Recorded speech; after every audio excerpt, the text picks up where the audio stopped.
Hi friends, welcome to మా ఆనిముత్యాలు.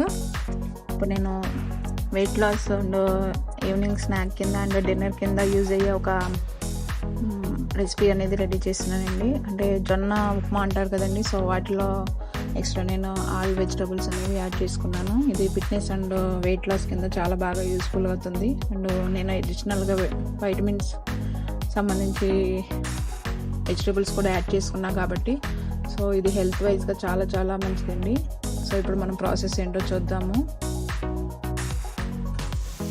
So recipe అనేది నేను రెడీ చేసుకుని ఇలా ఒక సర్వింగ్ ప్లేట్లో తీసుకున్నానండి.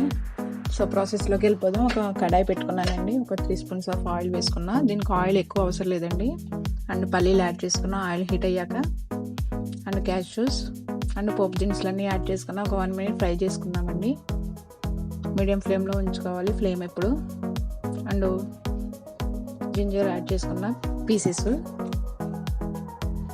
సో ఆనియన్స్ అనేవి బాగా స్లైసెస్గా కట్ చేసుకున్నానండి. పచ్చిమిర్చి కరివేపాకు యాడ్ చేసుకున్నాను. మీడియం ఫ్లేమ్లో ఉంచుకొని ఫ్రై చేసుకున్నాను ఒక 1 minute. చాలా చాలా ఈజీ రెసిపీ అండి, వెంటనే అయిపోతుంది. గ్రీన్ బీన్స్ అనేవి యాడ్ చేసుకున్నాను. క్యారెట్ కూడా అడిషనల్గా యాడ్ చేసుకున్నానండి.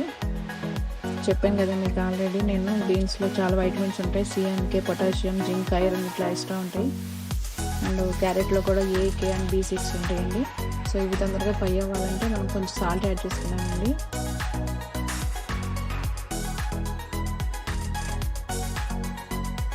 మెయిన్ వెయిట్ లాస్ కింద ఈ రెసిపీ అనేది చాలా బాగా యూజ్ అవుతుంది. ఏ టైంలోనే తీసుకోవచ్చు, మార్నింగ్ గారు, ఈవినింగ్ గారు, ఏ డిన్నర్ టైంలో కూడా. సో వెజిటేబుల్ అనేది ఫ్రై అయ్యాక కొంచెం ఒక 2 cups ఆఫ్ వాటర్ అనేది యాడ్ చేసుకున్నా. అండ్ కొత్తిమీర కొంచెం యాడ్ చేసుకున్నానండి. అవి మరిగాక మనం జొన్న పౌడర్ ఉంటుంది కదండి, సో అది యాడ్ చేసుకుందాము. వాటర్ బాయిల్ అవుతున్నాయి. ఒక 1/2 cup వరకు నేను జొన్న పౌడర్ అనేది యాడ్ చేసుకున్నాను. సిమ్ ఆర్ మీడియం ఫ్లేమ్లో ఉంచి కలుపుకుంటూ ఉండాలండి. ఇది హెల్త్ వైజ్గా చాలా చాలా మంచిదండి. రైస్ బదులు ఇలాంటివి తీసుకుంటే వితిన్ 1 week or 2 weeksలో మనకి రిజల్ట్స్ అనేది కూడా తెలుస్తుంది, వెయిట్ లాస్ అనేది. సో ఇలా బ్యాటర్ అనేది థిక్గా అయ్యే వరకు చక్కగా కలుపుకోవాలి మనం రెసిపీ. సో ఆల్మోస్ట్ మనకి రెడీ అయిపోయిందండి జొన్న ఉప్మా అనేది. సో దీన్ని ఒక ప్లేట్లోకి తీసుకుంటున్నానండి. ఓకే ఫ్రెండ్స్, ఈ వీడియో మీకు నచ్చితే లైక్ చేయండి, షేర్ చేయండి, సబ్స్క్రైబ్ చేయండి. అలాగే పక్కనే ఉన్న బెల్ ఐకాన్ కూడా ప్రెస్ చేయండి. నేను ఏ వీడియో అప్లోడ్ చేసినా మీకు నోటిఫికేషన్ వస్తుంది. Thanks for watching. మా ఆనిముత్యాలు.